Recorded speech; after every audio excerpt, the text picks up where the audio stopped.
Ça peut être une force et une faiblesse. L'affectif, ça veut dire quoi? Par exemple, un entraîneur de foot ne peut pas ne pas aimer les joueurs. On est dans l'affectif. Vous ne pouvez pas entraîner des joueurs si vous n'aimez pas les joueurs, si vous n'aimez pas vos joueurs. Je pense que dans l'entreprise, vous ne pouvez pas ne pas aimer vos salariés. Après, aimer les salariés, aimer les gens, aimer tout. Alors, si c'est une grosse boîte et qu'il y a, je sais pas moi, 200 salariés, tout, vous les connaissez pas tous, donc vous pouvez pas. Mais on parle allez, on va parler d'une entreprise, il y a 10, 15 ou 20. Donc là, vous devez tous les connaître. Vous pouvez pas ne pas les aimer. Vous pouvez pas avoir ce côté affectif avec eux. Par contre, au moment, si vous êtes dans une structure et que vous êtes amené à faire des choix, l'affectif ne peut pas rentrer en ligne de compte. J'aime mes joueurs.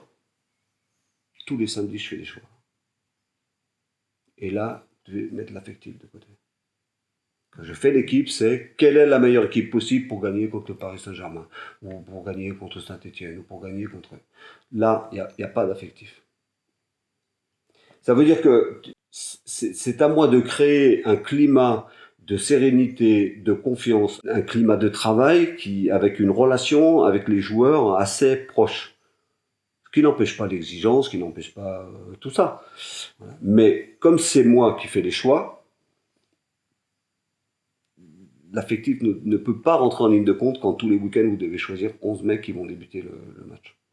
Alors, dans l'entreprise, est-ce qu'on fait des choix? On ne fait pas des choix tous les week-ends, mais vous pouvez tirer un maximum des gens si ils sentent que quelque part ils sont considérés et que vous les aimez. Alors les aimer, c'est pas prendre dans les bras tout.